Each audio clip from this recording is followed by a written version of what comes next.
So hello guys, welcome back to my channel. So guys, आज हम देखेंगे super short revision of differential equation.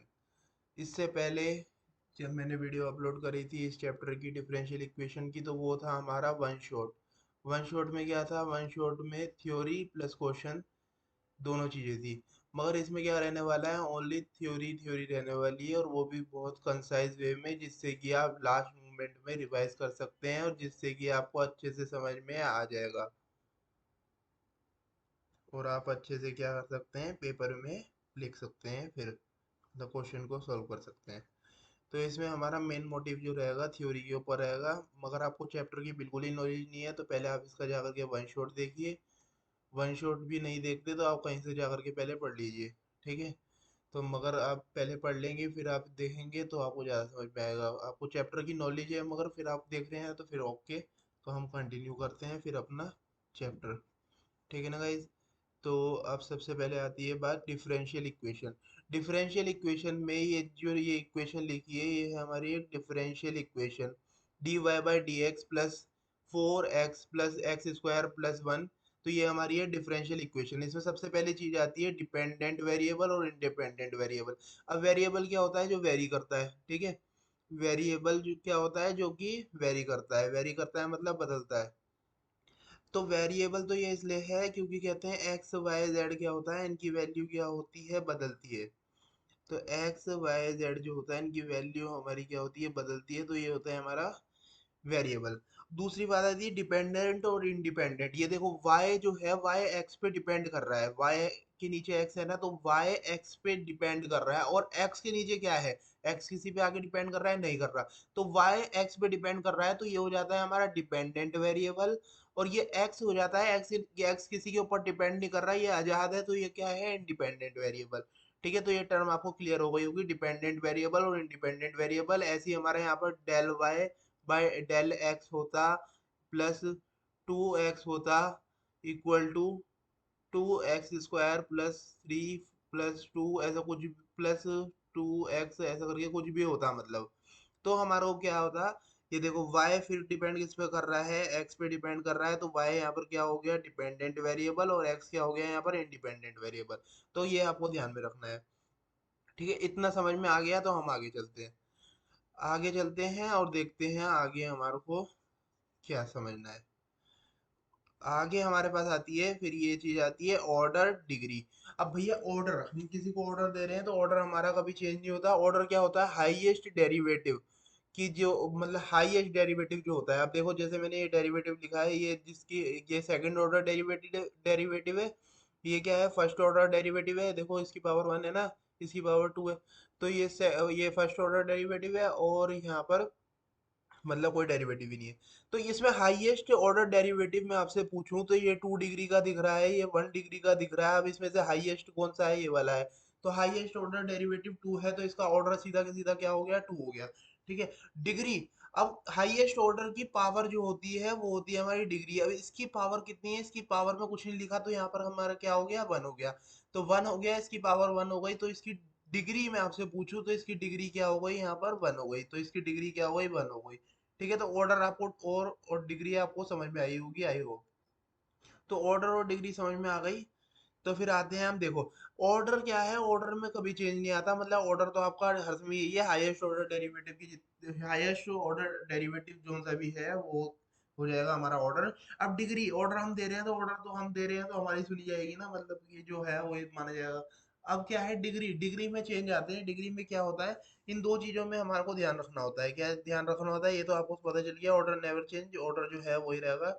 Highest order derivative की highest order derivative जो है वो। अब degree, degree not defined when it is in the function. जब function के अंदर डिग्री लिखी हुई है, मतलब ये लिखा हुआ है डेरिवेटिव, फंक्शन के अंदर डेरिवेटिव लिखा हुआ है ऐसी, जैसे क्या नाम है, आपने लिख दिया e to the power d Y by D x. E to the power x होता है ना, एक्स की जगह पे क्या लिख दिया हमने? फंक्शन की जगह पे हमने क्या लिख दिया? डेरिवेटिव लिख दिया।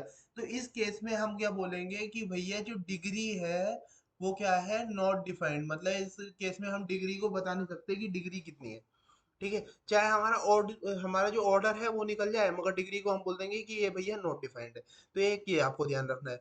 फिर उसके बाद आता है कि degree can not take in fraction, it is in the fraction. Then जब यदि फ्रैक्शन में हमारे को मिलती है तो हम क्या करते हैं, उसमें स्क्वायरिंग स्क्वायरिंग कुछ भी करके हम उसको किस में ले आते हैं, सिंपल फॉर्म में ले आते हैं। अब देखो मैं आपको जैसे बताता हूँ, d square y by D x square लिखा मैंने, प्लस मैंने लिखा क्या, साइन, आप बोलोगे साइन के पीछे पड़ गया, चलो कि आप फिर कभी साइन का ही समझो कि साइन में होता है, cos of d Y by D x equal to 2x square, ये लिख दी मैंने एक इक्वेशन।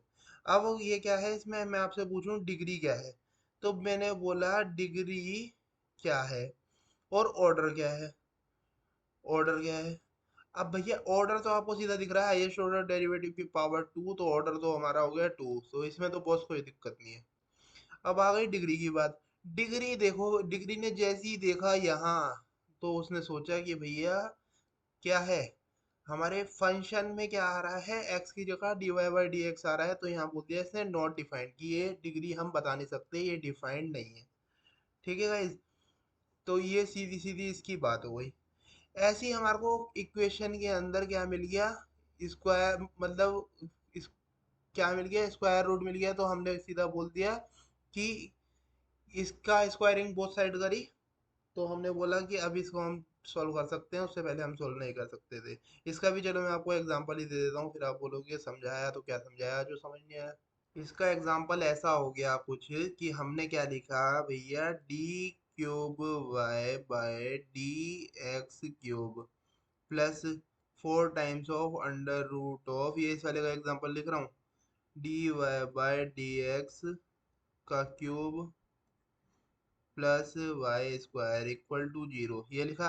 अब देखो इसमें डिग्री तो हमारे को क्या ऑर्डर क्या पता चल गया हमारे को 3, और डिग्री की बात आई तो डिग्री में हमने देखा कि इसमें स्क्वायर रूट आ रहा है, तो मतलब इस रूट में नहीं हो सकता, तो हमारे को नेचुरल फॉर्म में लिखना है, तो हम इसको क्या ले गए, इस साइड में ले गए, इस साइड में ले गए, तो ये हमारा क्या हो गया, 0 खत्म हो गया, और ये माइनस में आ गया हमारा क्या, ये हमारा माइनस में आ गया डी इस cube y by D x square d x cube equal to minus of 4 under root d Y by D x cube plus y square, और ये हमने स्क्वायरिंग बोथ साइड कर दी, तो इसका स्क्वायर आ गया, और यहाँ पर स्क्वायरिंग करी है हमने, तो ये आपको पता है ये कट जाएगा। ठीक है, और यहाँ पर ये 16 आ जाएगा, तो ये हमारा स्क्वायर खत्म हो गया, तो ये नेचुरल फॉर्म में आ गया, तो अब हम लिख सकते हैं इसका क्या हो गया, ऑर्डर तो इसका 3 हो गया, और डिग्री उसकी पावर क्या हो गई, 2 हो गई। ठीक है, तो आपको ऑर्डर और डिग्री अब इसके केस में भी समझ में आ गई, जो एक्सेप्शन थे किसके, डिग्री के। डिग्री के केस में दो एक्सेप्शन है, जब हमारे फंक्शन के अंदर क्या आ जाए, डिफरेंशिएशन आ जाए, और दूसरा कि जब हमारे को नेचुरल फॉर्म में ना मिल रहा हो, उसमें स्क्वायर रूट क्यूब रूट कुछ भी लिखा हुआ मिल रहा हो। ठीक है, तो ये आपको समझ में आ गया। अब आ जाते हैं हम आगे। अब methods to solve differential equation, differential equation को सॉल्व करने के लिए कुछ मेथड होते हैं, उन मेथड को हम देख लेते हैं वन बाय वन। तो भैया मेथड्स में सबसे पहला मेथड जो आता है हमारा, उसका नाम है variable separable method. Variable separable method, देखो नाम से ही क्लियर हो रहा है कि वेरिएबल को क्या करना है, हमारे को सेपरेट करना है। मैंने वेरिएबल आपको बताया, वेरिएबल क्या होते हैं, जो कि वेरी करते हैं। अब ये एक्स वाई जेड की वैल्यू जो है ये वेरी करती है, तो ये हमारे क्या होगा, वेरिएबल होगा। ठीक है, वेरिएबल मीन्स टू वेरी। ठीक है, अब देखो इसके नाम से ही क्लियर हो रहा है, मतलब ये चीज ठीक करके बता रहा है कि भैया क्या करना है, वेरिएबल को सेपरेट करना है हमारे को, कि मतलब एक्स वाले हमारे को एक तरफ करने हैं और वाई वाले हमारे को एक तरफ करने हैं, दोनों को अलग अलग करना है, सेपरेट करना है। ठीक है, तो इसमें क्या करना है, हमारे को सेपरेट करना है अलग अलग, और फिर उसके बाद क्या कर देना है, दोनों को इंटीग्रेट कर देना है। बस हमारे इसमें इतना ही काम है। दोनों वेरिएबल को मान लो, ये दिया है आपको x square plus 2 y plus 3 equal 0, ये इक्वेशन है। तो आपको एक्स स्क्वायर ये लिखा आपने, और यहाँ लिखा 2y-3, और ये हो गया दोनों अलग अलग, तो और दोनों को क्या कर देना है, इंटीग्रेट कर देना है। तो आपका ये काम हो गया, बस आपको इंटीग्रेट करा, जो आंसर आया वेरिएबल सेपरेबल मेथड, बस इतना ही है, और इससे ज़्यादा कुछ नहीं है। ठीक है, उसके बाद आता है हमारा reducible two variable separable. Reducible two variable separable कब लगाएंगे, वो जब लगाएंगे जब डायरेक्ट वेरिएबल सेपरेट ना हो रही हो, तो हम क्या करेंगे, क्या करेंगे हम, जो हमारे पास होगा, जो हमारे पास क्या होगा, क्या वेरिएबल होंगे उसे हम सब्स्टिट्यूट करेंगे, हैं।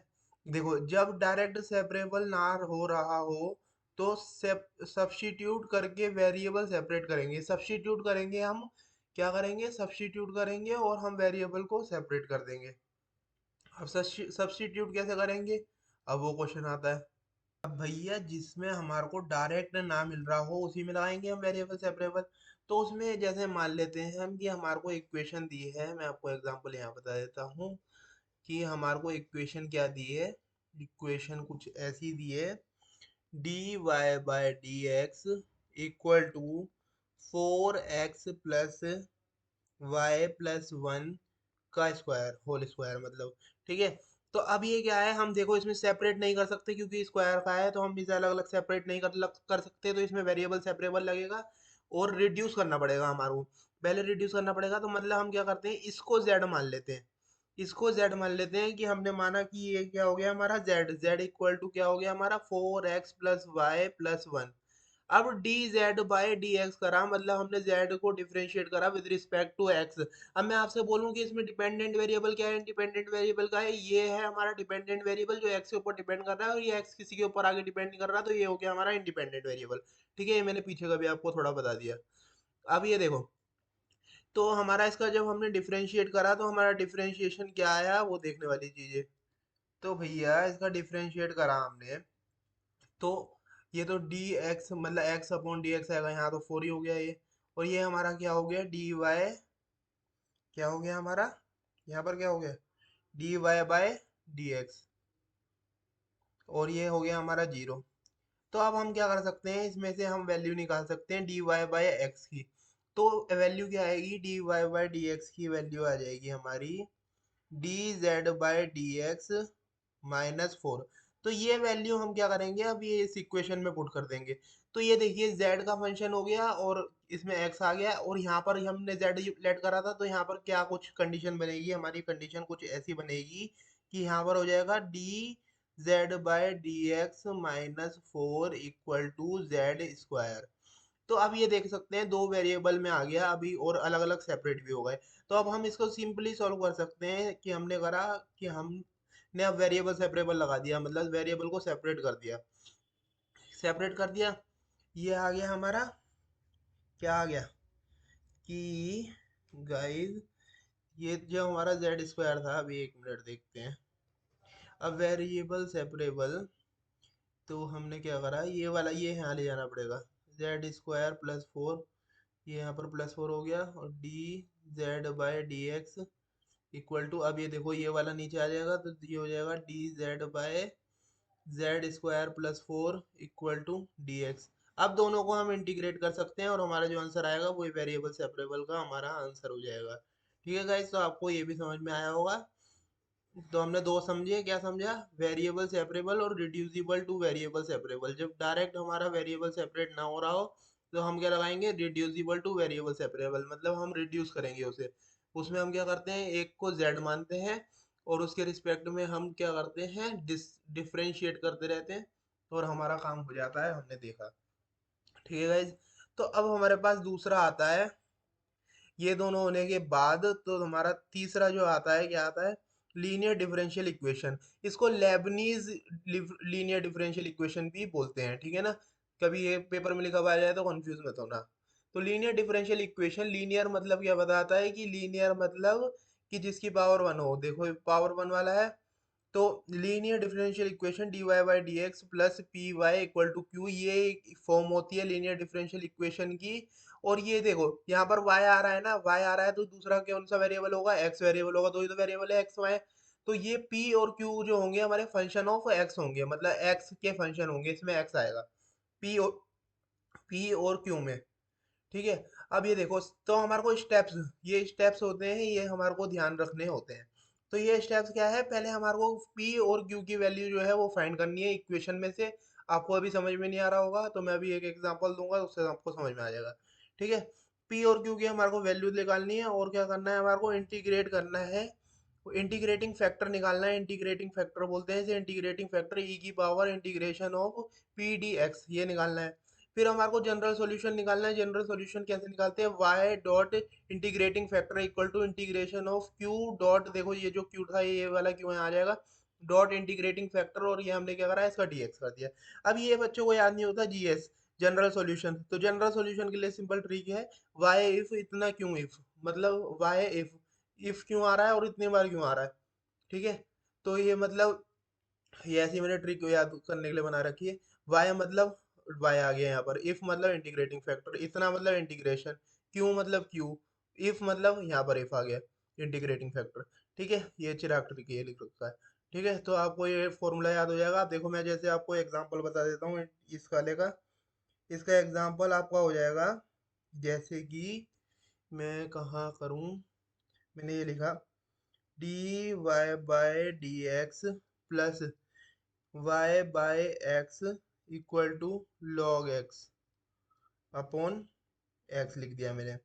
तो इसमें क्या हुआ आपका, p p मैंने आपको बोला ये x का फंक्शन होगा, ये y लिखा है, y हमारे को ये था p y, तो y तो हमारे को पता चल गया, तो दूसरा कौन सा होगा, p कौन सा होगा हमारा x का function, p equal to 1/x हो गया। देखो y का कोफिशिएंट जो हो गया 1/x हो गया, तो p हमारा ये हो गया। अब q देखो, q क्या है, q है log x अपॉन x, ठीक है। तो P और Q हमारे को पता चल गया, तो हमारे को P और Q सबसे पहले फाइंड करना है, और फिर e की पावर इंटीग्रेशन ऑफ हमारे को क्या लगाना है P dx। तो P dx निकालने में भी कोई दो राय नहीं है, जब हमारे को P पता है तो P dx निकाल लेंगे, इंटीग्रेशन ऑफ 1/x dx करेंगे, ठीक है। ये इंटीग्रेटिंग फैक्टर आ जाएगा, फिर हम यहाँ पर y डॉट ई एफ, ये यहाँ पर भी ये वैल्यू पुट करके यहाँ पर भी ये निकाल सकते हैं। तो आप यहाँ तक पहुंच जाएंगे और ये वाला क्वेश्चन भी आपका आसानी से हो जाएगा। अब जब ये आ गया लीनियर डिफरेंशियल इक्वेशन, तो उसके बाद जैसे हमने वेरिएबल के बाद वो देखा था रिड्यूसिबल टू वेरिएबल सेपरेबल, जिसमें हमारे को डायरेक्ट वेरिएबल सेपरेबल में नहीं दे रखा हो तो हमारा रिड्यूस करते हैं। ऐसी डायरेक्ट लीनियर की फॉर्म में ना दे रखा हो तो हमारे को दूसरा पढ़ना क्या पड़ता है, reducible to linear differential equation, या लेबनीज डिफरेंशियल इक्वेशन भी बोल सकते हैं। लेबनीज लेबनीज नहीं, ये वाला था लेबनीज, तो जो हमारा कौन सा था, लीनियर डिफरेंशियल इक्वेशन। अब जब रिड्यूस करते हैं तो हम उसे बोलते हैं बर्नौलीज इक्वेशन, ठीक है। बर्नौलीज इक्वेशन हम उसे बोल सकते हैं जब रिड्यूसिबल टू लीनियर करेंगे, मतलब जब हमारे को डायरेक्ट लीनियर की फॉर्म में नहीं मिल रहा, तो हमारे को क्या करना है, रिड्यूस करना है उसे, और उसे हम क्या बोल सकते हैं, बर्नौलीज इक्वेशन, ठीक है। तो अब क्या है इसमें देखो, डिफरेंशियल इक्वेशन की, लीनियर डिफरेंशियल इक्वेशन की d Y by D x plus P Y equal to q थी फॉर्म, और यहाँ पर देखो क्या है हुआ, ये d Y by D x plus P Y equal to q तक सब सेम है, मगर यहाँ पर क्या है, एक ये एक्स्ट्रा आ जाएगा वेरिएबल जिसकी पावर क्या है, एन है, जिसकी पावर एन है। तो ये एक्स्ट्रा आपको मिलेगा, तो आप समझ जाना कि क्या है, ये रिड्यूसिबल का फॉर्म है। लीनियर डिफरेंशियल इक्वेशन को रिड्यूस करना है हमारे को, उसमें रिड्यूस करना है। तो इसमें क्या है, इसमें कुछ नहीं है, ये भी सिंपल है।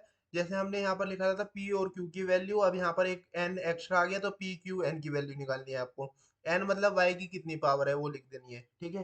तो अब इसमें क्या निकालना है, इंटीग्रेटिंग फैक्टर। इसमें हमने इंटीग्रेटिंग फैक्टर निकाला था P, वो e की power integration of P dx। तो यहाँ पर हो जाएगा हमारा e की power integration of P 1 - n, बस यहाँ पर एक पावर क्या हो जाएगी, ये 1 n में से माइनस हो जाएगा 1 - n, ठीक है। और जनरल सॉल्यूशन क्या हो जाएगा, जनरल सॉल्यूशन y की पावर 1 - n, जो 1 - n था यहाँ पर भी 1 - n रहा, dot integrating factor equal to integration of q 1 - n और इंटीग्रेटिंग फैक्टर dx। तो ये वाला हो गया हमारा कौन सा, reducible to linear differential equation. ये वाला भी आप कर सकते हैं। अब उसके बाद आता है हमारा होमोजीनियस ऑर्डिनरी डिफरेंशियल इक्वेशन। और होमोजीनियस ऑर्डिनरी डिफरेंशियल इक्वेशन क्या होती है, होमोजीनियस मतलब आपने पढ़ा होगा, होमोजीनियस मतलब सेम, आपने पढ़ा होगा पहले भी, होमोजीनियस मिक्सचर मतलब सेम मिक्सचर, ऐसा करके पढ़ा होगा। तो अब क्या है, अब हम इसकी एक्स वाई की वेरिएबल की बात कर रहे हैं, तो इसमें क्या होता है, इसमें तो डिग्री होती है ना। तो डिग्री हम देखेंगे जिसकी डिग्री हमारे को सेम मिल गई, जिसकी पावर मतलब x⁻1 x⁻2 ये सब हमारे को सेम मिल गई, तो हम बोलेंगे कि भैया ये क्या है, होमोजीनियस है, ठीक है। तो हम होमोजेनियस बोलेंगे। अब मगर वो क्या होना चाहिए, ये ऊपर वाली डिग्री से नीचे वाली डिग्री कैंसिल भी होनी चाहिए। जैसे कि ये देखो एग्जांपल है, ये ऊपर क्या आ रही है, सेकंड डिग्री आती है, आ रही है, मतलब सेकंड मतलब 2 पावर है, 2 पावर है, यहाँ पर भी देखो दोनों की पावर मिलाकर के 2 है, 1 और 1 2 हो गई। तो ऊपर नीचे डिग्री सेम आ रही है, तो ये हमारा क्या हो जाएगा, दोनों डिग्री हमारी हम कैंसिल कर सकते हैं। कैंसिल कर सकते हैं तो ये हम क्या बोल देंगे, ये होमोजीनियस है। ठीक है। अब आता है रिड्यूसिबल टू होमोजीनियस। अब डायरेक्ट हमारे को होमोजीनियस में नहीं दिया तो हमारे को क्या करना है, रिड्यूस करना है उसे। ठीक है। तो रिड्यूस करना है तो उसके लिए क्या होता है, पहले हमारे को निकालना है, उसकी फॉर्म होती है जो a1x plus b1y plus c1 upon a2x plus b2y plus c2। ये उसकी हमारी फॉर्म होती है रिड्यूसिबल करने की। ठीक है। अब ये देखिए होमोजीनियस था, होमोजीनियस था जब ऊपर की पावर नीचे की पावर सेम आ रही है। अब मैं आपको ये C1 C2 हटा दूं तो आप क्या होगे, यहाँ पर देखो, यहाँ पर भी पावर सेम आ रही है, यहाँ पर भी सेम आ रही है, तो ये होमोजीनियस बन गया। तो ये C1 C2 जो हमारे कांस्टेंट आ रहे हैं, इसके वजह से क्या बन रहा है, ये नॉन होमोजीनियस। तो हमारा काम क्या है, हमारा C1 C2 को ही हटाने का हमारा काम है। तो C1 C2 को हटाने का काम है, तो हमारे को C1 C2 को हटाने के लिए हमारे को क्या करना पड़ता है, ये दो केस होते हैं, दो केस हमारे को ध्यान रखने होते हैं। तो ये दो केस में क्या है देख लेते हैं। दो केस में गाइज ये है, केस वन, जब हमारा क्या आ रहा हो, a1 b2, a1 b2 क्या मतलब, a1 यहाँ b2 माइनस a2 b1। ठीक है। a1 b2 minus a2 b1, ये करा हमने। देखो ना यहाँ पर ये होगा ना, a1 b1 c1 a2 b2 c2। तो ये हमने क्या करना है, a1 b2 minus a2 b1। यदि ये इक्वल टू हमारे जीरो आ जाते हैं, इक्वल टू जीरो आ जाते हैं, यदि ये इक्वल टू नॉट जीरो आते हैं, मतलब जीरो के इक्वल नहीं आते, तो पहले हम देख लेते हैं जब जीरो के इक्वल नहीं आता ये, तो नहीं आता तो हमारे को क्या करना है, इसमें x equal to small x जो होगा हमारे को उसके इक्वल रखना है कैपिटल एक्स प्लस एच के, और जो स्मॉल वाई होगा उसको हमारे को कैपिटल वाई प्लस के इक्वल रखना है। और हमारे को एच और के की वैल्यू निकालनी है, क्योंकि क्या है, ये कांस्टेंट जिसके वैल्यू निकालनी है वो हमारे को इसकी हेल्प से ही मिलेंगे, एच और के की हेल्प से। ठीक है। और हमारे को डी एक्स, डी और स्मॉल एक्स जो है उसको कैपिटल डी एक्स के इक्वल रखना है, और जो स्मॉल डी वाई है उसे कैपिटल डी वाई के इक्वल रखना है। तो ये आपका इससे क्या निकल जाएगा, फर्स्ट वाला हमारा क्या निकल जाएगा, फर्स्ट वाला हमारा कांस्टेंट की वैल्यू निकल जाएगी। कांस्टेंट की वैल्यू निकल जाएगी तो हम उसे पुट करेंगे तो हमारा काम हो जाएगा। अब सेकंड केस जब हमारा इक्वल टू जीरो आता है, जब इक्वल जीरो होता है तो हमारे को क्या करना है, एक जो कॉमन पॉइंट आ रहा होगा उसमें से कॉमन निकल रहा होगा जो भी न्यूमिनेटर डिनोमिनेटर में से, तो वही हमारा क्या होगा, सब्स्टिट्यूशन, उसी को हम सब्स्टिट्यूट करेंगे, जो हमारा कांस्टेंट की वो निकालने में हेल्प करेगा, रिमूव करने में। ठीक है गाइस, तो इसमें इतना ही था। उसके बाद आती है आपकी exact differential equation. Exact differential equation guys बहुत इंपॉर्टेंट होती है, तो इसमें आप ट्रिपल स्टार मार्क कर लो अभी से। ठीक है गाइस, तो इसका आपको पहले ध्यान रखना है। तो exact differential equation is nothing but a differential equation in the form, क्या फॉर्म में होती है वो, एम एक्स कोमा वाई, इसमें दो वेरिएबल होते हैं, डी एक्स प्लस एन, और एन लिखा, फिर एन और एम, तो फिर एम लिख, तो एक्स और वाई इसमें दो वेरिएबल आएंगे हैं। तो इसमें क्या है, this equation is said to be exact if, ये जो इक्वेशन है हमारी, ये तो हमारी फॉर्म हो गई डिफरेंशियल इक्वेशन की, डिफरेंशियल इक्वेशन की फॉर्म हो गई। अब मगर ये एग्जैक्ट कब कहलाएगी, जब ये del m by del y equal to del n by del x आएगा। ये एम और एन जो है ये क्या होगा, इसका जब हम पार्शियल डिफरेंशिएशन लेंगे with respect to y and x, del m by del y equal to del n by del x, m के साथ y आएगा और n के साथ x आएगा, ये ध्यान रखना है आपको कि del m by del y और del n by del x लेना है, और ये दोनों हमारे इक्वल आ जाते हैं तो हमारा क्या है, ये एग्जैक्ट डिफरेंशियल इक्वेशन है। एग्जैक्ट डिफरेंशियल इक्वेशन का इससे पता चल गया। अब इसके क्या है, जैसे हमने अभी निकाले थे, ये निकाला था हमने, क्या निकाला था, ये देख लेते हैं। जनरल सॉल्यूशन, जनरल सॉल्यूशन ये हमने लीनियर डिफरेंशियल इक्वेशन के केस में निकाले थे। तो अब लीनियर डिफरेंशियल इक्वेशन के केस में निकाले थे तो भैया एग्जैक्ट डिफरेंशियल इक्वेशन है तो इसमें भी तो जनरल सॉल्यूशन निकालेंगे, तो जनरल सॉल्यूशन निकालेंगे तो इसमें होता है m d x plus n d Y equal to c. तो ये ऐसे इसका इंटीग्रेशन लेते हैं तो इसका जनरल सॉल्यूशन आ जाते हैं। y इसमें क्या होता है, y कांस्टेंट होता है, और इसमें क्या होता है कि x हमारा कांस्टेंट होता है और x का फंक्शन कंटेन नहीं करता, और यदि होता भी है x का फंक्शन तो हम x को क्या कर देते हैं, पुट जीरो कर देते हैं। ठीक है गाइज, तो अब ये देख लेते हैं, ये हमारा को समझ में आया।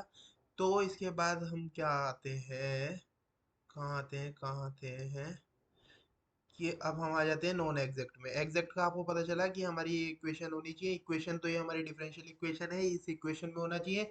और इसमें क्या होना चाहिए, del m by del y equal to del n by del x होना चाहिए। ये दोनों हमारे इक्वल हो गए तो हमारे बोल देंगे एग्जैक्ट। और ये दोनों इक्वल नहीं हुए तो ये हमारा केस हो जाता है नॉन एग्जैक्ट का। ठीक है, तो अभी ये मगर हम एग्जैक्ट की बात कर रहे हैं तो ये दोनों इक्वल होंगे। और क्या जनरल सॉल्यूशन इसके निकालेंगे तो हम क्या कर देते हैं कि इसका डिफरेंस वो इंटीग्रेशन कर देते हैं m d x plus n d y. मतलब इसको ये सोचो बीच का ये उड़ा दिया, बीच का ये उड़ा दिया और इन दोनों को इंटीग्रेट कर दिया। ठीक है, तो यही हमारा क्या हो गया, हमारा जनरल सॉल्यूशन हो गया। ठीक है, अब आता है non exact differential equation. Non exact मतलब एग्जैक्ट का तो हमने देख लिया जब दोनों इक्वल है, तो नॉन एग्जैक्ट होगा तो हम नॉट इक्वल देख लेंगे। अब इसमें क्या है, नॉन एग्जैक्ट को एग्जैक्ट बनाने के लिए हमारे को किसकी हेल्प लेनी होती है, इंटीग्रेटिंग फैक्टर की। इंटीग्रेटिंग फैक्टर जो हमने आई एफ देखा था पहले, हमने दो चीज देखी थी ना लीनियर डिफरेंशियल इक्वेशन में, हमने दो चीज देखी थी। एक देखा था हमने इंटीग्रेटिंग फैक्टर जो वहां पर निकल रहा था ई की power integration of P D x. और दूसरा हमने देखा था जनरल सॉल्यूशन जो हमारा निकला था y इफ इतना q इफ। मैंने ये ट्रिक बताई थी आपको, देखो लिख भी दी, आपको भी ध्यान हो गई होगी जैसे आप भूल रहे होंगे तो। ठीक है, तो ये हमने दो चीजें देखी थी। तो जनरल सॉल्यूशन हमने यहाँ देख लिया ये क्या होता है। और यहाँ पर क्या करना है, हमारे को इंटीग्रेटिंग फैक्टर पे काम करना है। तो इंटीग्रेटिंग फैक्टर में काम करना है तो करते हैं काम। ठीक है, तो इसमें ये कुछ मेथड्स होते हैं तो इसको हमारे को ध्यान रखना होता है। ये टोटल 5 मेथड है, तो ये आप अच्छे से समझ लेंगे तो आपका ये क्वेश्चन भी नॉन एग्जिट के भी हो जाएंगे। ये सबसे पहला मेथड होता है इंस्पेक्शन मेथड। इंस्पेक्शन मेथड कौन सा होता है, जो गिवन इक्वेशन है उसे हम कितनी सिंपल फॉर्म में लिख सकते हैं, बस यही हमारा इंस्पेक्शन मेथड होता है और इससे ज्यादा कुछ नहीं होता। जैसे कि ये लिखा है x D y plus x D y plus y d x equal to. अब इसको हम कितना सिंपल में कैसे लिख सकते हैं, हमारे को पता है it's a differentiation of x y. X y का डिफरेंशिएशन है, फर्स्ट को नोट करा सेकंड का डिफरेंशिएशन और सेकंड को नोट करा फर्स्ट का डिफरेंशिएशन, ये है और कुछ नहीं है। तो हमने इसे सिंपल फॉर्म में लिख दिया तो यही हमारा एग्जैक्ट हो गया। अब दूसरा आता है हमारा, यही हमारा नॉन नॉन एग्जैक्ट का इंस्पेक्शन मेथड हो गया। अब दूसरा आता है हमारा कौन सा, if m d x plus n d Y equal to zero. यदि ये जो हमारी इक्वेशन थी, ये वाली जो इक्वेशन थी, ये जो इक्वेशन थी, यदि ये इक्वेशन क्या हो जाती है हमारी इक्वल टू जीरो हो जाती है, इक्वल टू जीरो हो जाती है और इट इज नॉन एग्जैक्ट, की एग्जैक्ट भी नहीं है। एग्जैक्ट के लिए क्या केस है, del m by del y equal to del n by del x. ये एग्जैक्ट के लिए कैसे, मगर ये नॉन एग्जैक्ट की बात कर रहा है तो ये क्या आ गया, नॉट इक्वल टू। यदि ये दोनों हमारी कंडीशन फुलफिल हो जाती है बट होमोजीनियस एंड इफ, और क्या है, ये क्या है हमारी होमोजीनियस है और क्या है, और भैया ये जो m x plus n y है वो नॉट इक्वल टू जीरो है। समझे बात, मतलब कि भैया हमारे को तीन चीजें ध्यान रखनी है इसमें, कि m d x plus n d Y equal to zero है, और ये क्या है, नॉन एग्जैक्ट है, और क्या है भैया, ये होमोजीनियस होना चाहिए। होमोजीनियस मतलब पावर सेम, मैंने आपको बताया था अभी। ठीक है, तो और ये क्या है, अब हमने m d x plus n d y है, अब हमने बोला इंटीग्रेटिंग फैक्टर में हम खेलेंगे, तो इंटीग्रेटिंग फैक्टर हमने लिखा one upon m x plus n y. अब ये हमारा क्या है, आपको पता है नीचे जीरो नहीं आ सकता, नीचे जीरो आ गया तो नॉट डिफाइंड हो जाएगा। तो ये भी हमारे को कंडीशन ध्यान रखनी होती है कि नीचे जीरो, ये m x plus n y not equal to zero आना चाहिए, उसके अलावा कुछ भी आ जाए तो सही है। ठीक है, तो ये हो गया हमारा। अब क्या करना है, now multiply equation one and two. ये जो इक्वेशन वन है और इक्वेशन टू है, इंटीग्रेटिंग फैक्टर निकला है, जो इन दोनों को हम मल्टीप्लाई कराएंगे तो हमारी ये इक्वेशन बनी। और फिर हम देखेंगे कि del m by del y equal to del n by del x हमारा बन जाएगा और ये हमारी एग्जैक्ट में कन्वर्ट हो जाएगी। ठीक है ना, फिर एग्जैक्ट में कन्वर्ट हो जाएगी तो आपको जनरल सॉल्यूशन उसमें मैंने आपको बता ही दिया कि हमारे को कैसे निकालना है, m d x plus n d y, और क्या करना है, दोनों का हमारे को इंटीग्रेशन लेना है और इक्वल टू किसके रखना है, हमारे को किसके इक्वल रखना है, सी के इक्वल रखना है, मतलब कांस्टेंट जो आएगा वो आ जाएगा। तो फिर हमारा क्वेश्चन सॉल्व हो जाएगा। ठीक है, तो दो मेथड समझे, अब तीसरे मेथड पे आते हैं बिना टाइम वेस्ट करे। Third method is if m d x plus n d Y equal to zero is non exact and in the form of, ये नॉन एग्जैक्ट है। ठीक है, और किस फॉर्म में है, हमारी इस फॉर्म में है, ये जो फॉर्म लिखी हुई है, कौन सी फॉर्म लिखी हुई है, ये फॉर्म है जी y, और यहाँ पर ये f function of x y g, वो d x plus x g of x y और d Y equal to zero, ये हमारी फॉर्म हो गई किसमें, नॉन एग्जैक्ट में। तो इस केस में क्या करेंगे हम, इस केस में करेंगे इंटीग्रेटिंग फैक्टर 1/mx - my। तो और ये क्या होना चाहिए, ये नीचे वाला आपको पता है कि नॉट इक्वल टू जीरो होना चाहिए, ये जीरो आ गया तो नॉट डिफाइंड हो जाएगा, तो इसमें भी यही कंडीशन लगेगी और हमारा काम हो जाएगा। तो अब ये दूसरी सेकंड और थर्ड में थोड़ी कंफ्यूजन होती है, तो सेकंड और थर्ड को एक और बार देख लेते हैं कि ये क्या होना चाहिए, हमारा जीरो होना चाहिए, नॉन एग्जैक्ट होना चाहिए। नॉन एग्जैक्ट का यहाँ पर भी केस है, ठीक है। और फिर हमारा क्या है, यहाँ पर होमोजीनियस है, और यहाँ पर क्या है, यहाँ पर ये आपको फंक्शन दे रखा है कि हमारी कुछ इस तरीके की हमारी इक्वेशन होगी। तो आपको ध्यान रखना है कि इसमें क्या आना चाहिए, इसमें होमोजीनियस, होमोजीनियस मतलब सेम सेम टाइप का सॉल्यूशन, सेम टाइप का सॉल्यूशन मतलब सेम डिग्री, सेम डिग्री तो मतलब एडिशन, यहाँ पर एडिशन आएगा बीच में, ऐसे ध्यान रख सकते हैं। और यहाँ पर क्या आएगा, इंटीग्रेटिंग फैक्टर में माइनस आएगा, ठीक है। फिर उसमें भी यही करेंगे कि हम इक्वेशन वन को और इक्वेशन टू को मल्टीप्लाई करेंगे, और जो हमारी इक्वेशन बाद में बनेगी वो हमारी एग्जैक्ट बन जाएगी, एग्जैक्ट बन जाएगी, del m by del y equal to del n by del x बन जाएगी। और ये बन जाएगी तो गाइस फिर हम क्या कर सकते हैं, जनरल सॉल्यूशन निकाल सकते हैं with help of exact differential equation. फिर उसके बाद आती है हमारी फोर्थ। फोर्थ क्या है, यदि हमारा m d x plus n d Y equal zero है और वो नॉन एग्जैक्ट है, और यदि one upon n d M by D y minus d N by D x क्या है, ये इक्वल है हमारे फंक्शन ऑफ एक्स के, ठीक है।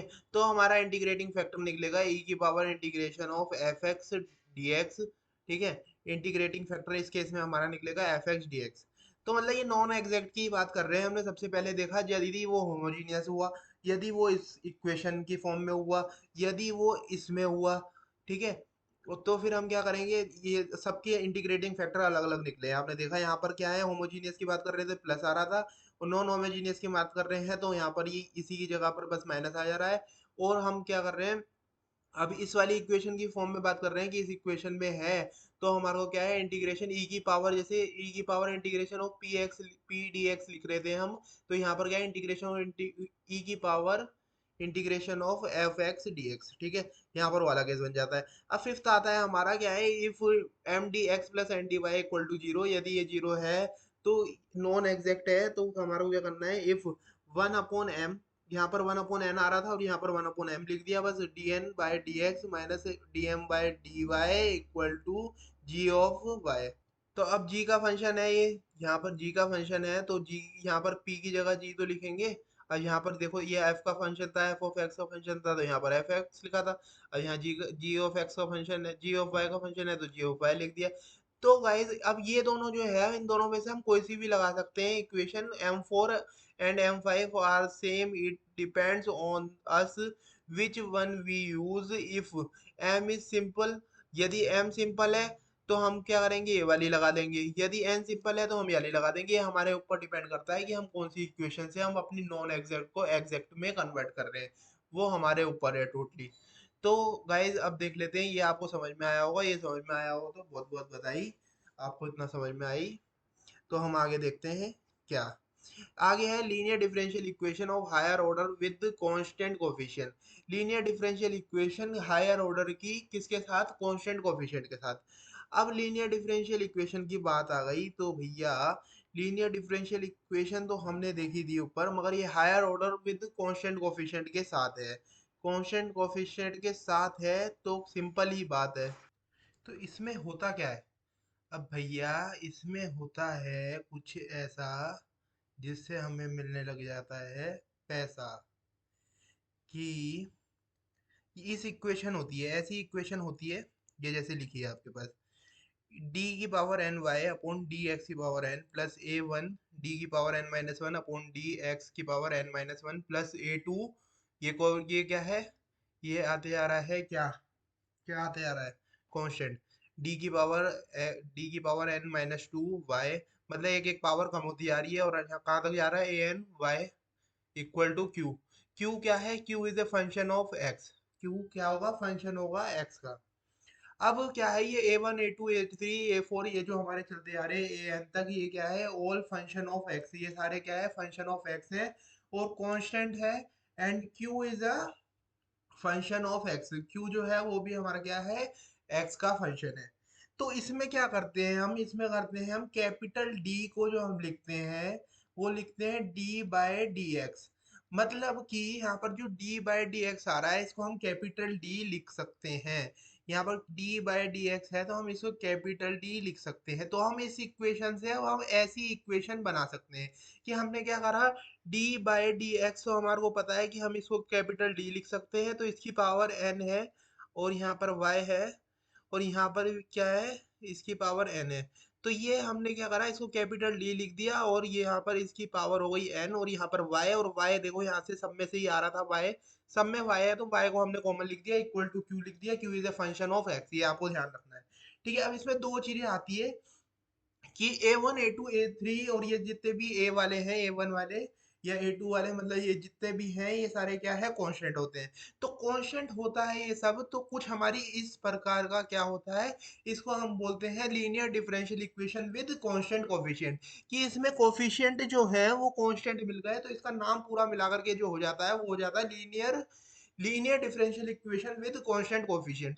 और यदि इसमें क्या होता है, ये A1 A2 A3 up to AN ये जो फंक्शन ऑफ एक्स मिलते हैं हमारे को, तो हम बोलते हैं ये क्या है, linear differential equation with variable coefficient.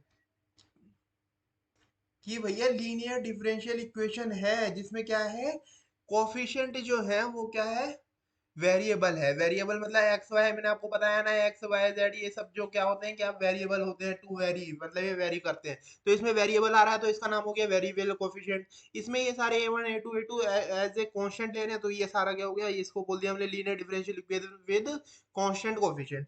तो अभी सबसे पहले हम इसे समझ लेते हैं, एक समझेंगे तभी तो दूसरे पे जाएंगे। तो सबसे पहले हम फोकस रखते हैं अपना कांस्टेंट कोफिशिएंट में। यदि हमारे को जब दे रखा है कांस्टेंट कोफिशिएंट, तो हमारे को क्या करना है गाइस, तो इसमें फोकस रखते हैं अपने दूसरे वाले को, अभी वेरिएबल कोफिशिएंट को अभी भूल जाते हैं। तो कांस्टेंट कोफिशिएंट में हम क्या है, कांस्टेंट कोफिशिएंट में आपका आता है जनरल सॉल्यूशन, जिसे हम जनरल सॉल्यूशन को शॉर्ट में जीएस भी लिख देते हैं।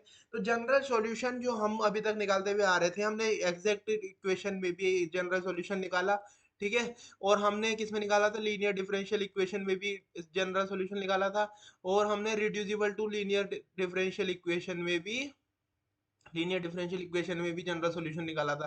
तो भैया जब हम linear differential equation with constant coefficient की बात कर रहे हैं तो उसमें भी जनरल सॉल्यूशन निकालेंगे, और वो इक्वल होगा किसके, कॉम्प्लीमेंट्री फंक्शन प्लस पार्शियल, वो पर्टिकुलर इंटीग्रल, पार्शियल इंटीग्रल नहीं, पर्टिकुलर इंटीग्रल, पर्टिकुलर इंटीग्रल और क्या, कॉम्प्लीमेंट्री फंक्शन के वो सम के इक्वल होगा। अब ये भैया ये किस वाला का नाम है, कॉम्प्लीमेंट्री फंक्शन, और ये क्या है, पर्टिकुलर इंटीग्रल।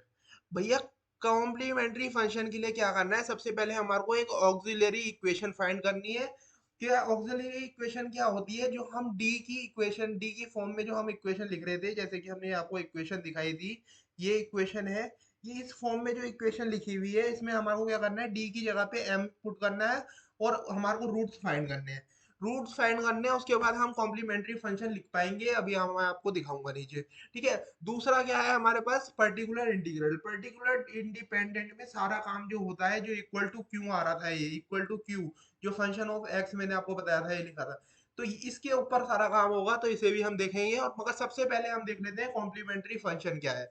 कॉम्प्लीमेंट्री फंक्शन के लिए मैंने आपको सबसे पहले बताया, आपको ऑक्सिलरी इक्वेशन निकालनी है। ऑक्सिलरी इक्वेशन क्या करनी है, मतलब डी की फॉर्म में जो इक्वेशन है, हमारे को डी को रिमूव करके हमारे को डी की जगह एम को पुट करना है, और उसके रूट्स निकालने हैं, और फिर रूट्स उसके जो डिफरेंट डिफरेंट रूट्स हो गए उसके हिसाब से उसकी कॉम्प्लीमेंट्री फंक्शन की इक्वेशन लिखी जाएगी। देखो ये लिखा है, complementary function depends on root. जो कॉम्प्लीमेंट्री फंक्शन है वो किस पे डिपेंड करता है, वो रूट्स पे डिपेंड करता है, और जो हमारा पर्टिकुलर इंटीग्रल है वो डिपेंड्स करता है हमारा, डिपेंड्स ऑन किसके ऊपर, किसके ऊपर डिपेंड करता है भैया, क्यू के ऊपर, अभी बताया तो था। ठीक है, क्यू के ऊपर डिपेंड करता है। तो आ गया हमारा क्या, कॉम्प्लीमेंट्री फंक्शन का।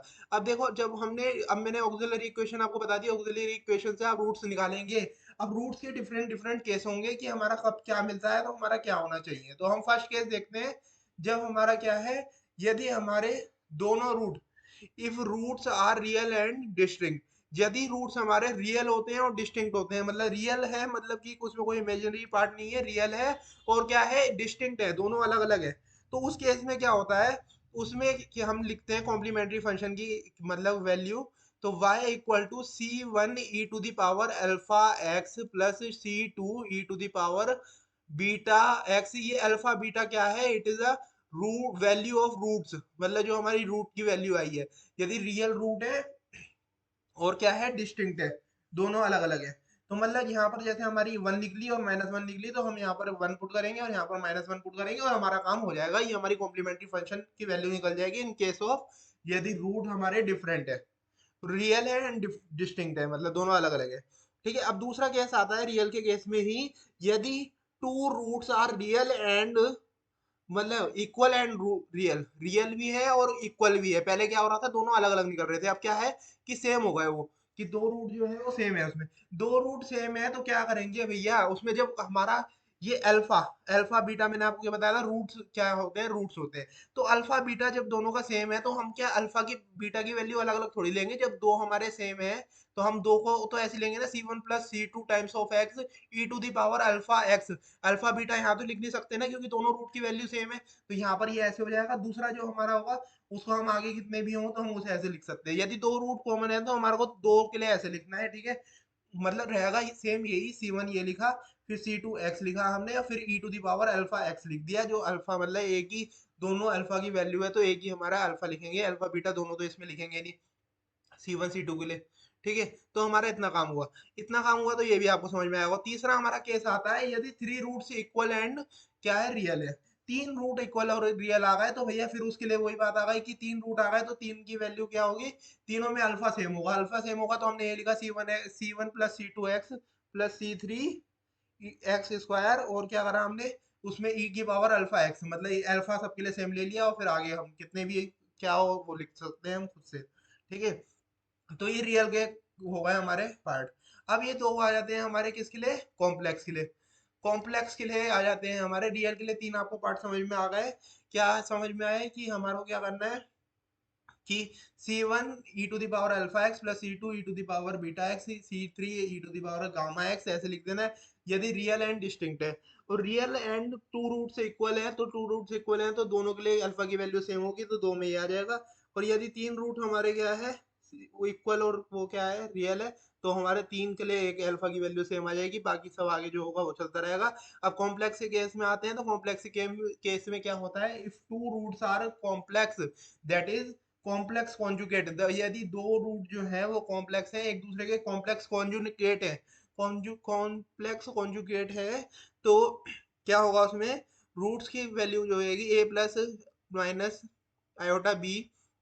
तो m1 m2 क्या है, ये सारे हमारे रूट्स हैं यदि दो रूट कॉम्प्लेक्स कॉन्जुगेट हैं एक दूसरे के। ठीक है, अब देखो इसके लिए हमारे को लिखना है y equal to E to the power A x.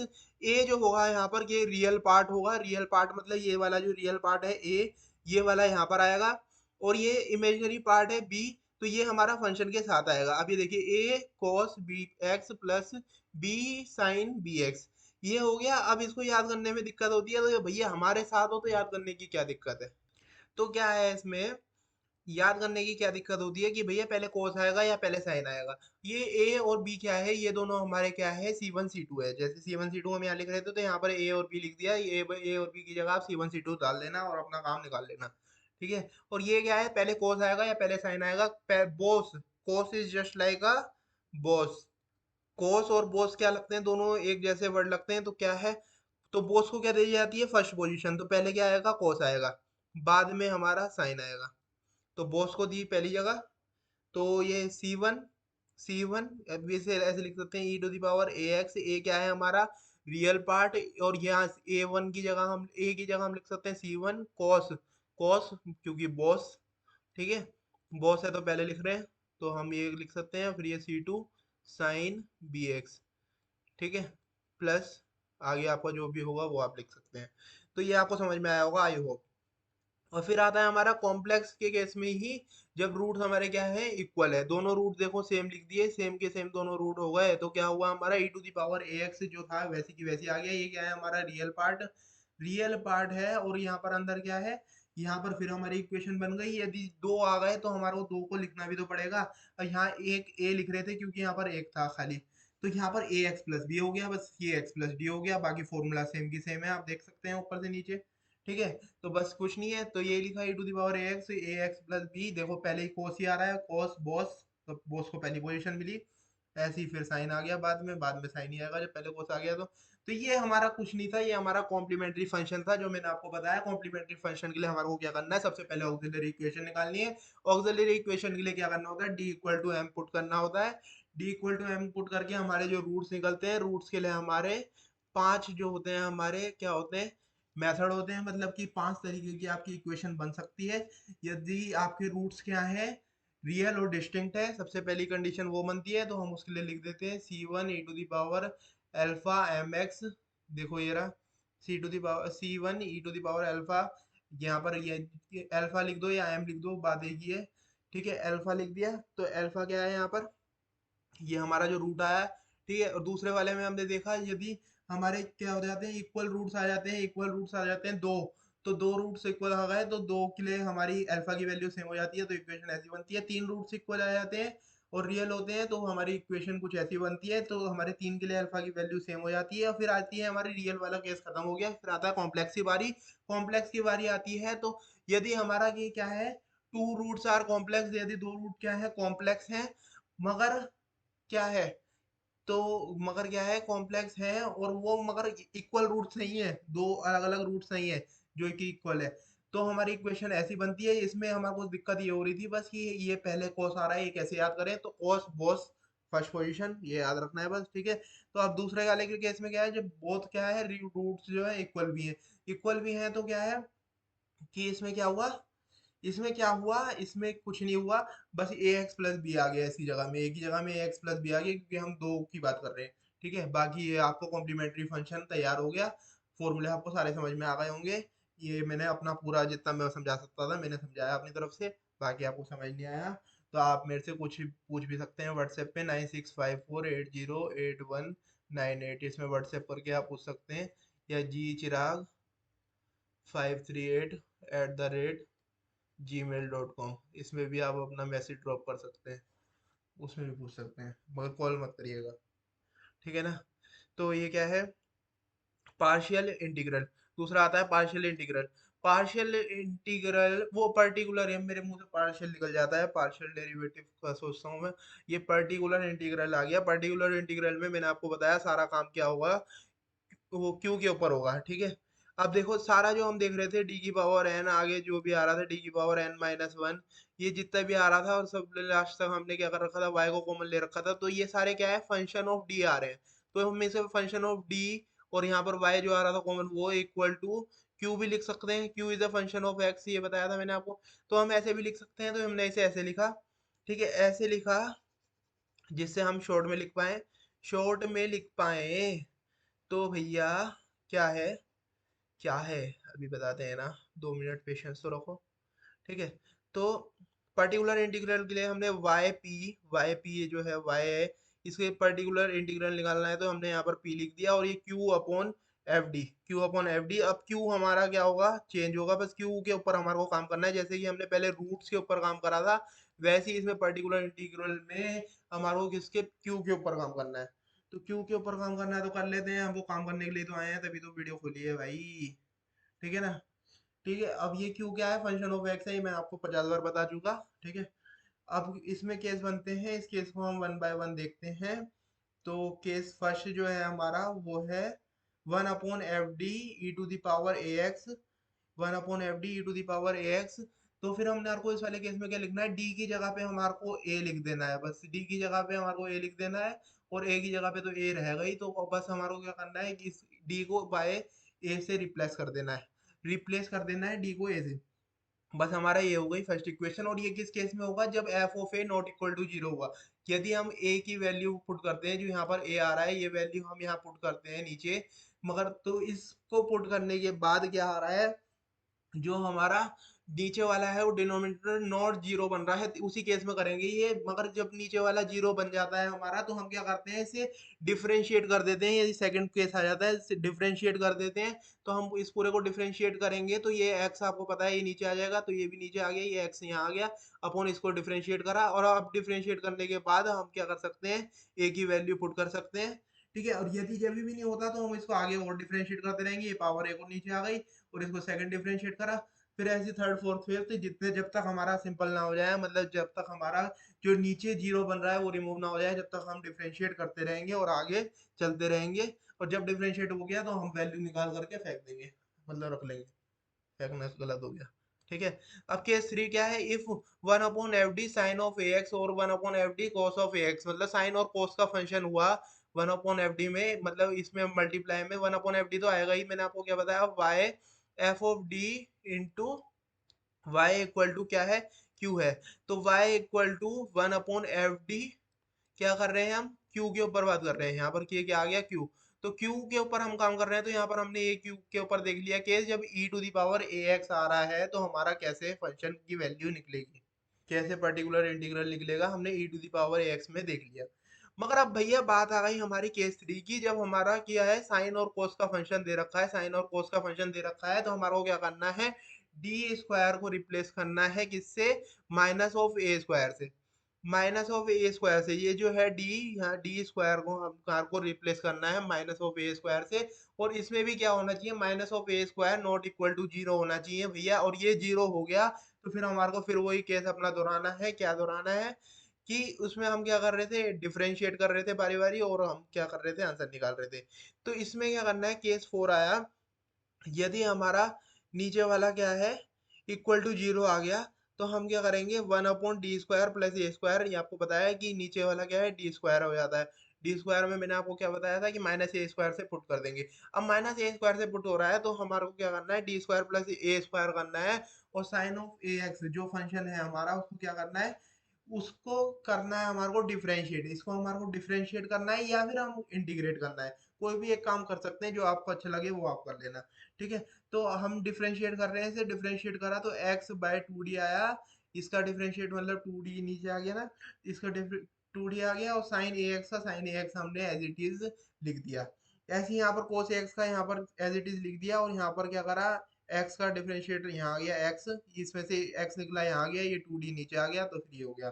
ठीक है। अब यहाँ क्या है, यहाँ पर हम फिर से क्या कर रहे हैं, ये आगे इंटीग्रेट कर रहे हैं, इंटीग्रेट कर रहे हैं, साइन एक्स का साइन ए एक्स का हमारा cos ए एक्स हो गया। तो इंटीग्रेट के केस में आपको पता है साइन का माइनस होता है, तो माइनस बाहर आ गया, और x बाय टू ए लिख दिया हमने, जो a यहाँ से निकल करके आया तो वो नीचे चल गया, तो हमने यहाँ लिख दिया। ऐसे ही cos का क्या हो गया, cos का प्लस का ही होता है इंटीग्रेशन के साइन में, साइन ऑफ ए एक्स हमने ऐसी की ऐसी लिख दिया, जो डिफरेंट इंटीग्रेट करके आया, वो टू एक्स बाय टू ए जो यहाँ से निकला वो यहाँ आ गया। ठीक है। तो अब ये हो गया। ये फोर्थ केस भी आपको समझ में आया होगा मेरे हिसाब से, नहीं आया तो फिर आप वो वाली वीडियो को रेफर करना जो मैं वन शॉट बता रहा हूँ, one shot video of this chapter, उससे आपको बिल्कुल क्लियर हो जाएगा, क्योंकि उसमें मैंने एग्जांपल भी लिए हैं। अब ये फिफ्थ केस आता है हमारा, केस ये किस केस में क्या है, to find P I of the form, क्या किस फॉर्म में, अभी हम दो फॉर्म देख चुके हैं, e to the power A x वाली और हमारा साइन एक्स और कॉस एक्स का फंक्शन हो, ये क्यू क्यू का बता रहा हूँ मैं। ठीक है। ये वाली हम ये फॉर्म देख चुके हैं, और इसमें हमने अलग अलग दो वो भी देख लिए कि जब अलग अलग केस होंगे। ठीक है, कि मतलब जब उसमें जीरो मिल रहा होगा। तो अब ये है केस फिफ्थ, इसमें क्या है, टू फाइंड पी आई, इसमें फाइंड करना है जब हमारा e to the power A X का हम देख चुके हैं, उसमें v भी मल्टीप्लाई हो रहा हो। v क्या है, v is a function of x and y, x and v can be algebraic और ट्रिग्नोमेट्रिक, जो v और x है हमारा क्या है, अलजेब्रिक और ट्रिग्नोमेट्रिक, दोनों में से कुछ भी हो सकता है। तो इसमें जो डी आ रहा है, डी के साथ हमारा को क्या कर देना है, ए को और ऐड कर देना है, और बाकी हमारा काम सेम का सेम रहेगा। तो डी जो यहाँ पर था, बस डी प्लस ए कर देंगे और हमारा हो गया ये फिफ्थ भी। तो केस फिफ्थ भी आया आपको समझ में, और केस फिफ्थ के बाद हम जब फिफ्थ आ गया तो हम सिक्स भी देख लेते हैं। सिक्स केस में क्या है, ये एक्स और वी दोनों मल्टीप्लाई हो रहे हैं, जो एक्स है, x is a function of क्या है, ट्रिग्नोमेट्री और अलजेब्रा, और यहाँ पर भी ऐसे ही हो रहा था, हमारा जो वी था वो किसका फंक्शन था, ट्रिग्नोमेट्री और अलजेब्रा का फंक्शन था। तो यहाँ ई टू दी पावर एक्स से मल्टीप्लाई हो रहा था, मगर यहाँ एक्स से मल्टीप्लाई हो रहा है। तो इस केस में क्या होता है, एक्स को कॉमन ले लिया, और ये जो हमारा वन अपॉन एफ डी है, वन अपॉन एफ डी को ऐसे लिखा, वी को करा माइनस, फिर हमने क्या करा, इसका इसको ऊपर ले जाकर के इसको डिफरेंशिएट कर दिया, इसको डिफरेंशिएट करा, और नीचे वाले का हमने होल स्क्वायर कर दिया, इनटू हमने क्या करा, इनटू हमने क्या करा, v से कर दिया। बस आपको ये ध्यान रखना है कि इसको ऊपर लेकर डिफरेंशिएट करा है, और नीचे वाले को होल स्क्वायर, ऊपर डिफरेंशिएट नीचे का होल स्क्वायर इनटू v, ये याद रखना। मतलब ये नहीं होता कि हम करते हैं x अपॉन वी, तो हम करते हैं नीचे वाले का होल स्क्वायर, फिर इसको नोट करते हैं, दूसरे को डिफरेंशिएट करते हैं। तो आप ये सोच सकते हैं कि नीचे वाले का डिफरेंशिएशन, तो इस वाले को हमने एफ ऑफ डी का हमने क्या करा, होल स्क्वायर, और इसका ये ऊपर लिया करके हमने क्या कर दिया, डिफरेंशिएट कर दिया। आप बस ऐसे ध्यान रख सकते हैं, ठीक है। तो ये आपको ध्यान हो जाएगा, याद हो जाएगा। अब ये आता है हमारा सेवन्थ एंड लास्ट। सेवन्थ बोले या सेवन्थ ही बोलेंगे, ठीक है। सेवन्थ, और यहाँ एट दिख रखा है इसलिए मैं कंफ्यूज हो गया था। सेवन्थ आता है और लास्ट आता है, तो इसमें क्या है हमारा, जब one upon F D x की पावर एम लिखा है, एक्स की पावर एम लिखा है, तो इस केस में क्या होता है, एक्स की पावर एम मिल रही है हमारे को, तो हमारे को क्या करना है, इस एफ डी को ऊपर ले आना है और इसका इन्वर्स करना है, मतलब इसको ऐसा करना है कि ये इन्वर्स की फॉर्म में आ जाए, ठीक है। और फिर एक्स की पावर एम हमारा है ही। तो इन्वर्स के फॉर्म में ये कुछ फॉर्मूले होते हैं, one upon D, some series फॉर्मूले होते हैं, वन प्लस डी की पावर माइनस वन, मतलब इन्वर्स है इसका, तो इसको हम लिख सकते हैं one minus D plus D square minus D square D cube dash dash infinity. अब वन माइनस डी की पावर माइनस वन मतलब इन्वर्स, मतलब इस ये सीरीज का है, तो वन प्लस डी, वन वो plus D square plus D cube, इसको ऐसे लिख सकते हैं। वन प्लस डी है तो इसको, इसकी पावर माइनस टू है तो इसमें माइनस टू आगे आ जाएगा, और ये ऐसे हो गया।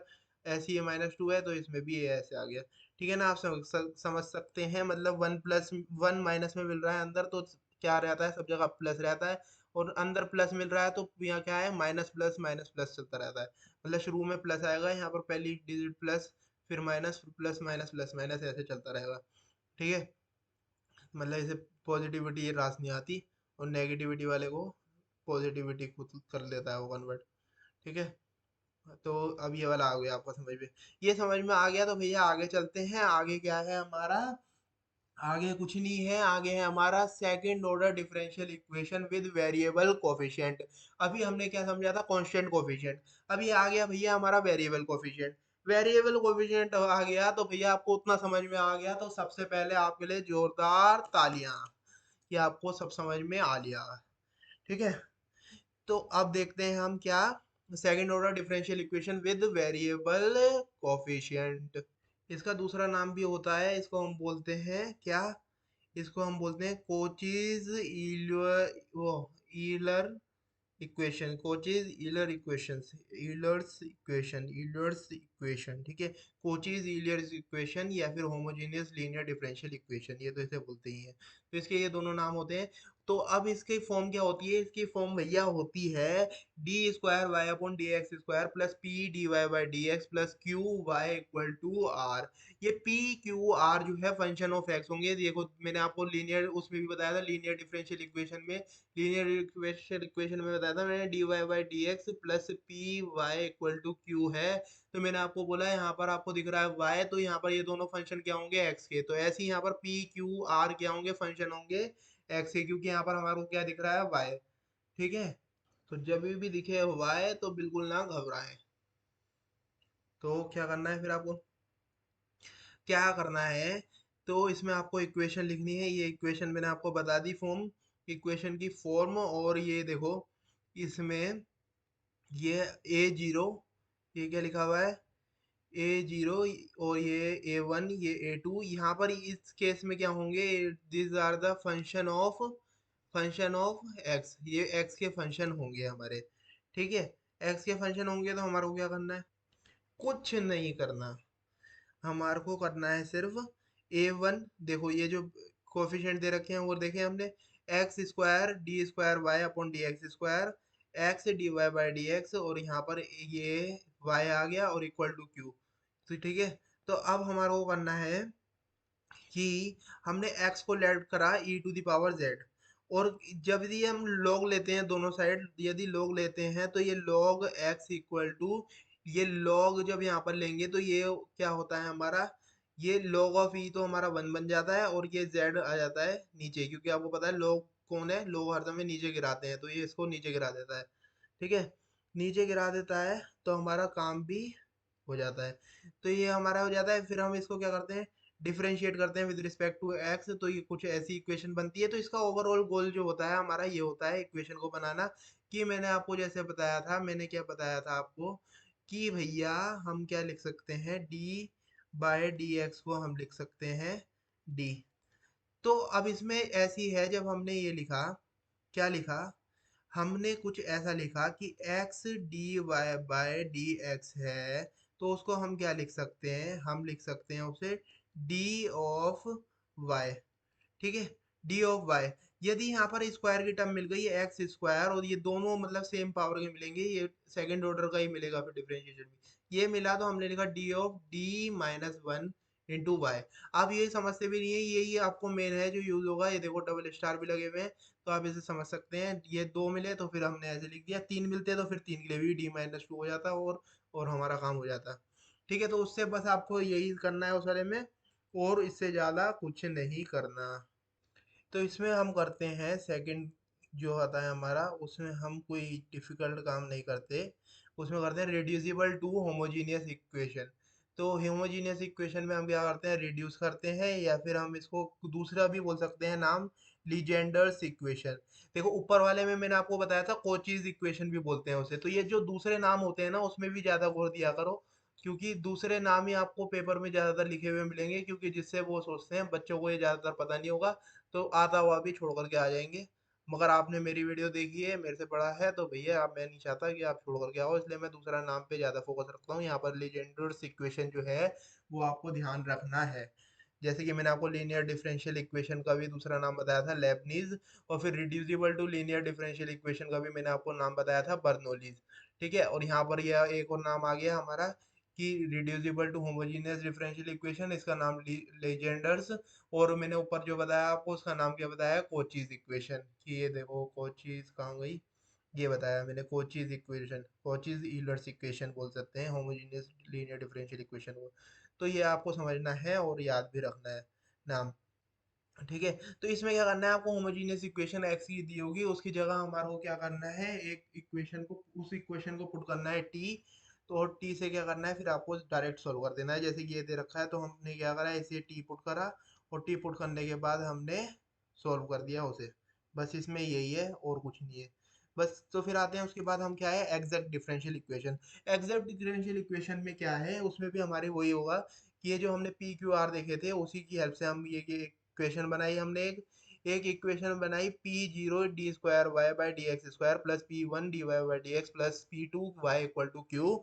और ये P zero P one P two ये आपको ध्यान रखने हैं। ठीक है, तो अब इसमें क्या है, हमारी ये एक होती है फॉर्म बनती है, ये फॉर्म क्या बनती है, p two minus P one dash, मतलब पी वन का differentiation plus p of zero का double differentiation equal to zero. ठीक है, ये हमारी इक्वेशन बनी। तो ये इक्वेशन बन गई, तो हमारा का क्या है, काम सिंपल हो गया। काम सिंपल हो गया, क्यों हो गया, क्योंकि हमारा क्या कर सकते हैं, अब वैल्यू निकाल सकते हैं इससे। अब इससे याद करने के लिए आपको ये कर सकते हैं, पी टू, ये आपने इक्वेशन बचपन में पढ़ी होगी, P two minus P one equal to P, ये प्रेशर की इक्वेशन होती थी, ये आपने बचपन में जरूर से पढ़ी होगी। ठीक है, ठीक है, पढ़ी होगी तो आपको ये याद आ गया होगा। तो अब ये P2 आपको ऐसे P2 माइनस P1, और यहाँ ये एक बना रहा है, एक और डैश लगा दो, क्या जा रहा है, ठीक है, प्लस, और जीरो मतलब उसका कोई सेंस नहीं है, तो जीरो लिख दो, और फिर ये दो पीछे आ चुके पी, तो डबल डैश लिख दिया, ठीक है, इक्वल टू जीरो, ऐसे याद कर सकते हैं। ठीक है, याद कर सकते हैं ऐसे बस, जिससे आपको ध्यान रहे, बाकी कोई लॉजिक तो बन नहीं रहा इससे। ठीक है, वो तो फिर हमारा ये हो गया, ये हो गया, तो काम भी इजी हो गया। तो हम इस इक्वेशन को, अब इसको ऐसे लिख सकते हैं, p of zero d Y by D x plus P one minus p of zero dash y equal to integration of q d x plus c. ठीक है, इसको हम ऐसे लिख सकते हैं। तो अब ये भी हमारी हो गई, कौन सा, एग्जैक्ट डिफरेंशियल इक्वेशन। फिर उसके बाद आती है हमारी second order differential equation and variable coefficient when a part of complementary function is known. अब सेकंड ऑर्डर की डिफरेंशियल इक्वेशन लिखनी है विद वेरिएबल कोफिशिएंट, जब हमारे को क्या हो कॉम्प्लीमेंट्री फंक्शन के पार्ट पता हो। हम्म, तो हमारी फॉर्म क्या है, फॉर्म है D square Y by D x square plus P D Y by D x plus Q Y equal to R. ये फॉर्म जो हमने ऊपर बताई थी कोचीज वाले में, वही हमारी फॉर्म यहाँ पर बनी। तो इस फॉर्म में क्या करना है, इसमें हमारा कॉम्प्लीमेंट्री फंक्शन जब हमारे को पता हो, कॉम्प्लीमेंट्री फंक्शन जब पता हो, जो हमने कॉम्प्लीमेंट्री फंक्शन ऊपर निकाले थे ना, हमने क्या निकाले थे, जिसमें हम रूट्स की हेल्प से क्या निकाल रहे थे, रूट्स की हेल्प से कॉम्प्लीमेंट्री फंक्शन निकाल रहे थे, जिसमें हमने पांच देखे थे, कि कौन कौन से देखे थे हमने। यदि हमारे को ये पीछे वाला भी मैं रिवाइज करा रहा हूँ क्योंकि कॉम्प्लीमेंट्री फंक्शन का आपको हर जगह यूज मिलता रहेगा। कॉम्प्लीमेंट्री फंक्शन के लिए मैंने बताया था यदि आपके रूट्स रियल और डिस्टिंक्ट है, रियल और डिस्टिंक्ट है तो c1 e⁻α x बताया था मैंने आपको, प्लस c2 e⁻β x लिख सकते हैं आप। तो ऐसे ही इसमें लिख सकते हैं, और यदि हमारे को रूट्स रियल और क्या है, टू रूट्स क्या है, रियल और इक्वल है, रियल और इक्वल है तो सी वन प्लस c2 x लिख दिया e⁻ अल्फा और x लिख दिया। ये क्या है, दो हमारे अल्फा सेम आ रहे हैं तो एक बारी हम अल्फा लिखेंगे इसमें। तो अब ये तीन रूट्स इक्वल आ रहे हैं तो तीन के लिए c1 + c2 x + c3 x square, और ये हमने करा e⁻α x। ठीक है, ये वाला हो गया। अब यदि हम देख रहे हैं कॉम्प्लेक्स, कॉम्प्लेक्स के लिए भी दो केस बनते हैं। कॉम्प्लेक्स के लिए दो केस कौन कौन से बनते हैं, फर्स्ट बनता है यदि हमारे कॉम्प्लेक्स कॉन्जुगेट आ रहे हैं, कॉम्प्लेक्स कॉन्जुगेट आ रहे हैं तो e⁻a x, और यहाँ पर आता है a of cos of bx plus b of sin of क्या, bx। भैया इतना भूल गए क्या। अब ये a क्या है, a हमारा रियल पार्ट होता है, और ये b क्या होता है हमारा, ये b जो आ रहा है ये हमारा इमेजिनरी पार्ट होता है। मैंने आपको बोला था ये आप भूल जाते हो। तो ये cos क्या है, cos is the boss and it takes the first position. ठीक है, और दूसरा आता है जब हमारे क्या है कॉम्प्लेक्स कॉन्जुगेट है और दोनों रूट्स क्या है, इक्वल है, तो e⁻ax हमारा सेम रहता है, और a x प्लस बी ये हमारा और आ जाता है बस, और बाकी हमारा काम पूरा सेम ही रहता है। ठीक है, यहाँ पर भी हमारा ए एक्स प्लस बी आ जाएगा और काम हमारा पूरा सेम ही रहेगा। क्या सेम रहेगा, ये ए और बी क्या है ये भी मैंने आपको बताया था। यहाँ पर ये साइन लिख दो, साइन ऑफ बी एक्स, अब क्या हो गया आगे का भूल गया, नहीं भूला मैं। तो ए और बी क्या है, ए और B is c1 and c2। ठीक है, c1 और c2 है, मगर यहाँ आपकी सिंप्लिसिटी के लिए यहाँ पर ए और बी लिख रखा है जिससे कि आपको समझ में आए। तो अब ये आपको मैंने कॉम्प्लीमेंट्री फंक्शन भी जल्दी से बता दिया, जिससे कि आपको पीछे का भी ऐसा लगे ना कि पढ़ते पढ़ते भूल रहे हैं। ठीक है, तो जिससे आपको ध्यान रहे, तो ये मैंने आपको बताया। अब ये देखो क्या है, आगे देखते हैं हम क्या, आगे देखते हैं हम भैया जी। ये वाला कलर नहीं, ये ले लेते हैं कलर। तो ये हो गया हमारा ये देखो 1 + p + q, 1, देखो 1 + p + q हमने करा, और वो इक्वल 0 आ गया। तो क्या बोलेंगे हम, कॉम्प्लीमेंट्री, वो पार्ट ऑफ कॉम्प्लीमेंट्री फंक्शन क्या आ गया हमारा, u = e⁻x, मतलब इसमें कोई नेगेटिव टर्म नहीं आई, u = e⁻x हो गया ओनली। ठीक है, यदि हम करा हमने 1 - p + q, मतलब p क्या है माइनस में है तो क्या है, कॉम्प्लीमेंट्री फंक्शन भी हमारा माइनस में हो गया, e⁻−x हो गया। ठीक है, जो हमारा p + q x करा हमने, मतलब इसमें वन नहीं है, वन नहीं है, तो हमारा भैया यहाँ पर e भी नहीं है, वन नहीं है तो e भी नहीं है। ठीक है, तो हमारा इसमें x को ज्यादा फोकस दिया है तो हमारा भैया आंसर भी x में आ रहा है, u = x करेंगे हम, कॉम्प्लीमेंट्री फंक्शन हमारा बस यही है। ठीक है, अब ये m² + pm + q = 0 है। अब m² + pm + q, देखो it just like looking like this, बस इसमें क्या हो गया, m और आ गया हमारा। ठीक है, m आ गया तो हम इसकी तरह ही हम लिखेंगे e⁻x, बस इसमें हम m और लगा देंगे, तो हमारा यही हो गई हमारी इसका कॉम्प्लीमेंट्री फंक्शन। ठीक है, तो कॉम्प्लीमेंट वो complete solution of y u v, ये u और v क्या होगा, हमारे दोनों मल्टीप्लिकेशन, तो हम ऐसे लिख सकते हैं। ठीक है, अभी आपको समझ में आ गया होगा, मैंने सही से बताया बिल्कुल अच्छे से, जिससे कि आपके माइंड में सेट हो जाए। ठीक है, तो फॉर फाइंड v, अब इसमें ये हमारे को y की वैल्यू क्या निकालनी होती है, y = uv निकालना होता है। ठीक है ना गाइज, तो y = uv निकालना होता है, बट गाइज हमारा क्या है, u तो आ चुका हमारा कॉम्प्लीमेंट्री फंक्शन से, मगर हमारे को v और निकालना है। तो v के लिए ये इक्वेशन हमारे को ध्यान रखनी होती है, और इस इक्वेशन से हम v निकालते हैं, d² v/dx² plus p plus 2u/u du/dx, और मल्टीप्लाई में dv/dx = r/u। तो इससे हम क्या निकाल सकते हैं, v की हमारी इससे वैल्यू निकल जाएगी, जब हमारा उतना काम हो जाएगा, u की वैल्यू निकलेगी, v की वैल्यू निकलेगी, तो u v का हम मल्टीप्लाई कराएंगे तो y = uv, और u v की मल्टीप्लाई करवा के y भी हमारा आ जाएगा, तो हमारा आंसर ही आ जाएगा। ठीक है ना गाइज, तो अब आते हैं हम रिड्यूसिबल टू नॉर्मल फॉर्म और change of dependent variable method, ये वाले मेथड पे। तो इसमें क्या है, इसमें भी हमारी इक्वेशन देखो वही बनी है, और इसमें क्या है, कॉम्प्लीमेंट्री फंक्शन हम क्या करेंगे इसमें निकालेंगे। उसमें कॉम्प्लीमेंट्री फंक्शन क्या था देखो, जब कॉम्प्लीमेंट्री फंक्शन हमारे को पता था, इसमें लिखा है non complementary function we know in this case which we have discuss, but now हमारे को क्या करना है, कॉम्प्लीमेंट्री फंक्शन निकालना है। तो भैया कॉम्प्लीमेंट्री फंक्शन निकालना है तो क्या है, अब हम देखेंगे I equal to q minus one by two p d p by D x minus p square by four. तो ये क्या है, कांस्टेंट है, और क्या है, कांस्टेंट बाय एक्स स्क्वायर है। ये कांस्टेंट या कांस्टेंट बाय एक्स स्क्वायर होता है, तो हम इसके आगे नेक्स्ट स्टेप में जाएंगे और हम देखेंगे पार्ट ऑफ सी एफ क्या है, U equal to E to the power minus one by two of integration of P D x का क्या हो जाएगा, ये ऐसे करके इंटीग्रेशन हो जाएगा। तो हम निकाल सकते हैं। तो y equal to U V, Y किसके इक्वल है, u और v के मल्टीप्लाई के इक्वल है। तो ये हो गया। अब इससे क्या कर सकते हैं, हम u और v की हम इक्वेशन बना सकते हैं, और इसमें देखो u यहाँ से निकल जाएगा और आपको v निकालना है, तो v के लिए फिर आपको ये इक्वेशन याद करनी है, जैसे कि हमने यहाँ पर करी थी v निकालने के लिए। तो यहाँ पर भी ये निकल जाएगी, तो अब u और v से y की value y equal to U V put करेंगे और आप अपना आंसर लिख देंगे। ठीक है ना गाइज।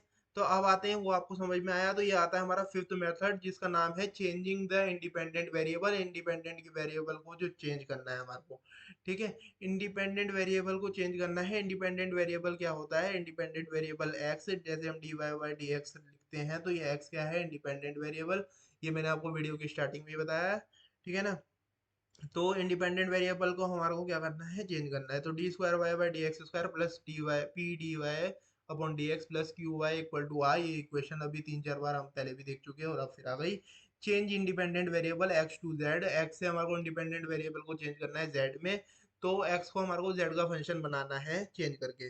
तो क्या करेंगे इसमें, इसमें कोई ज्यादा काम नहीं करेंगे, हम करेंगे बस इसको जेड जेड लिख दिया हमने। देखो इक्वेशन में पूरे एक्स की जगह जेड लिख दिया, और हमने P1 और Q और R1 की वैल्यू निकाल ली। जो P1 की वैल्यू आएगी d square z upon D x square plus P D Y by D x, वो d Z by D x, क्योंकि हमने जेड को किससे रिप्लेस करा है, वाई से रिप्लेस करा है, तो ये ऐसे करके हम लिख सकते हैं। तो ये हो गई हमारी equation upon D Z by D x का होल स्क्वायर। और Q लिख देंगे हम Q1, तो Q1 हमारा क्या आ जाएगा, Q by D Z by D x का होल स्क्वायर, और R1 लिखेंगे तो R by D Z by D x का होल स्क्वायर। ये भी हो गया हमारा, ठीक है ना गाइज। तो आपको ये समझ में आया। तो फिर हम आते हैं variable variation of parameter method. Variation of parameter method में आते हैं, और वेरिएशन ऑफ पैरामीटर मेथड जो है लास्ट मेथड है, ये जान करके आपको बहुत ज़्यादा खुशी होगी। तो खुशी होगी तो भैया खुशी इंजॉय मत करो, पहले ये और देख लो। ठीक है, तो इसमें क्या करेंगे हम, D square Y by D x square plus P D Y by D x plus Q Y equal to R, हमारे को ये इक्वेशन दी होगी।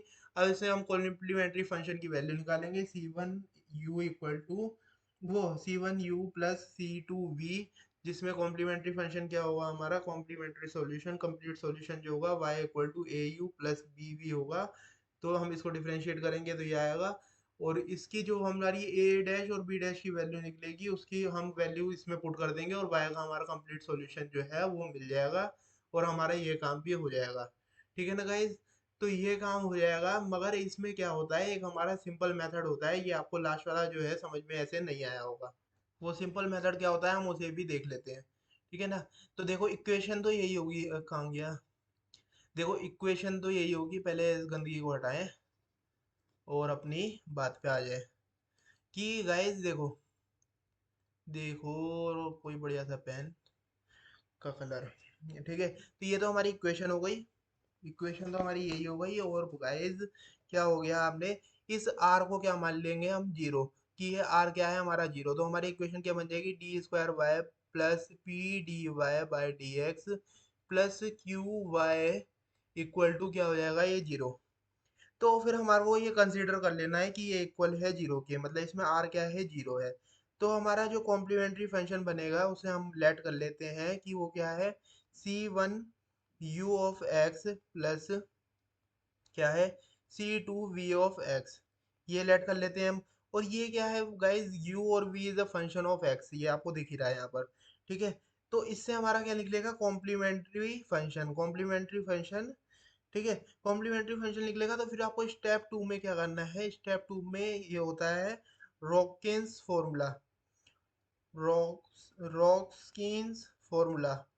तो ये इसमें क्या करते हैं, डब्ल्यू और ये यू और वी के दो फंक्शन है जो उसे हम लिख लेते हैं मैट्रिक्स के फॉर्म में, डिटर्मिनेंट की फॉर्म में यू और वी, और यू डैश और वी डैश ऐसा करके हम लिख देते हैं। और फिर हम क्या करते हैं, कंप्लीट सॉल्यूशन के लिए हम निकालते हैं for complete solution, complete solution के लिए y of p i equal to क्या कर देते हैं हम, a x u of x plus a b x v of x निकाल देते हैं।